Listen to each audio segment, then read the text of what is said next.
Half a century and the Tibetans' struggle goes on. But a lot's changed in those 50 years. A fight for full independence from China is now more of a search for meaningful autonomy. What exactly is the Tibetan cause now, and is the momentum still even there in a generation far removed from the original struggle? This is Inside Story.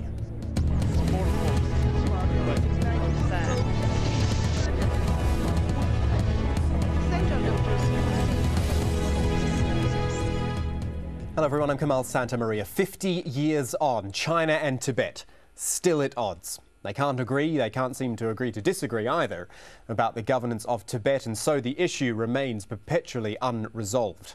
This weekend is a especially significant time, the 50th anniversary of the failed Tibetan revolution against the Chinese.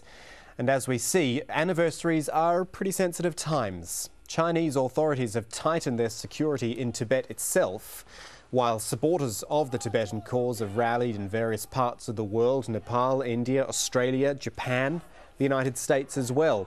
Their protest dates back to events in the 1950s when communists took over China and Chinese troops overthrew the Tibetan government. The key event, the one that this anniversary marks, that was 1959, a Tibetan uprising, which was ultimately crushed. But the whole China-Tibet question ultimately goes back centuries. China insists Tibet has been part of the Chinese nation since the 13th century and that won't change. Many Tibetans argue Chinese rule has never been constant, and that with the Dalai Lama and his exiled government, the country has and can administer its own affairs. Well, the Dalai Lama only served to reinstate the plight of the Tibetans in a speech on Tuesday. This is some of what he had to say.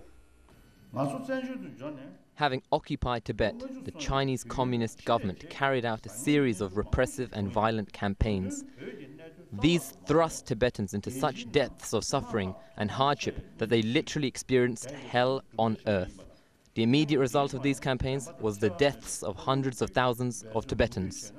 Right, well, let's just pause here for a moment to remind you of how and where this all plays out on the ground, on the map as it were. Have a look. The Tibetan capital, it is Lhasa. That is where the Dalai Lama fled from after the uprising in Tibet was quashed, as we said before, by the communist Chinese forces in 1959. The Dalai Lama himself is now over there, Dharamsala in India. That is where the Tibetan government in exile sits. Now, importantly, the Dalai Lama has never actually asked for full independence from Tibet. He advocates what is called the middle way.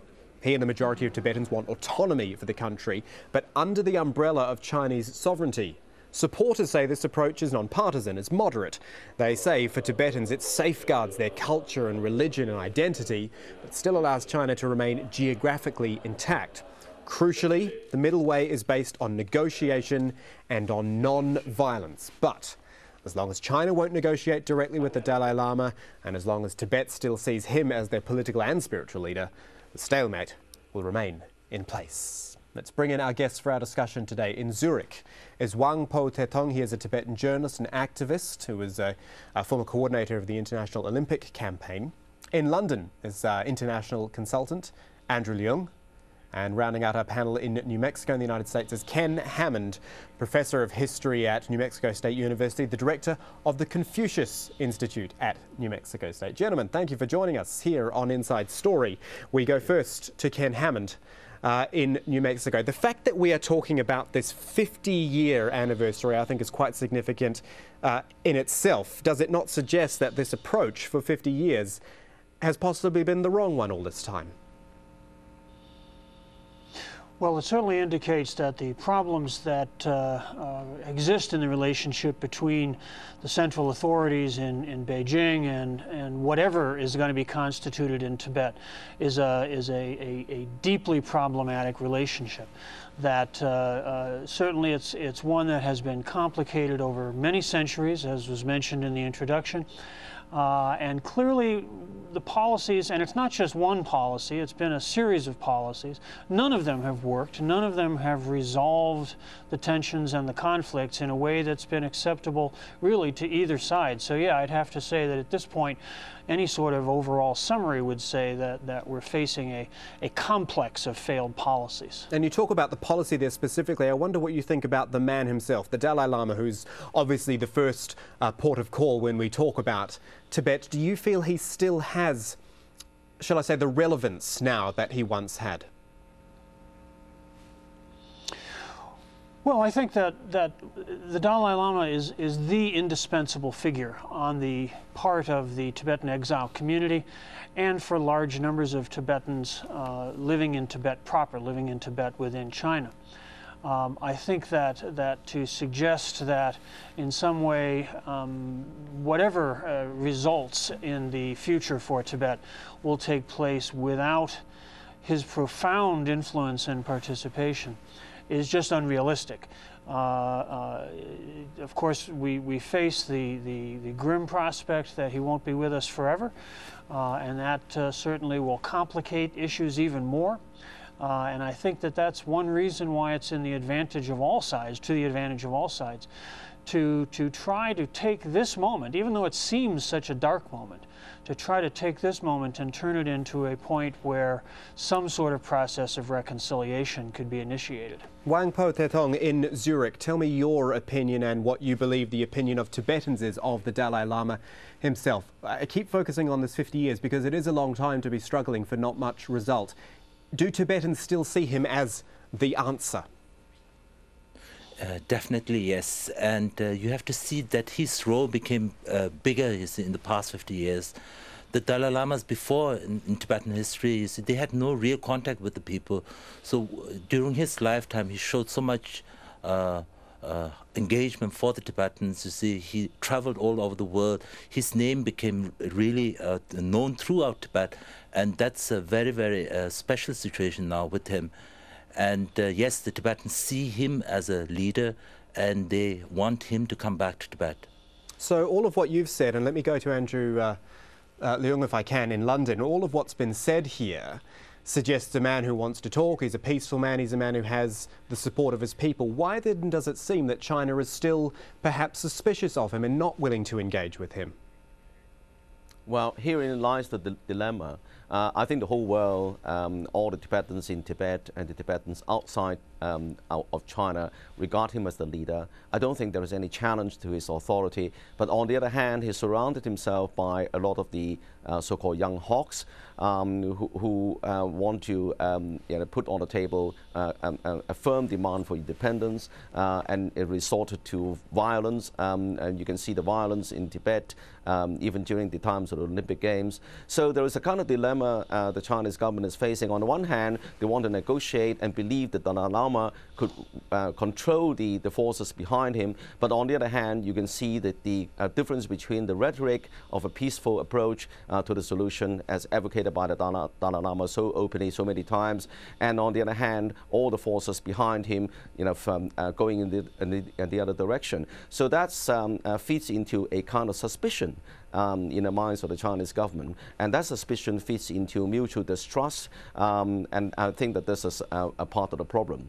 And on the other hand, the situation in Tibet is, of course, Tibet has been relatively isolated because of its terrain from the rest of China, hence the reason why certain periods of China's history, especially when the central government is weak, for example, during the latter part of the Qing dynasty, of course the degrees of influence had not been remaining constant. But as you said at the beginning, it traced back thousands of years, hundreds of years to the 13th century and beyond, and during a very, very long period, control was maintained from Beijing. So I think that this, and also the Chinese people, the entire Chinese people outside Tibet, firmly believe that Tibet is part of China.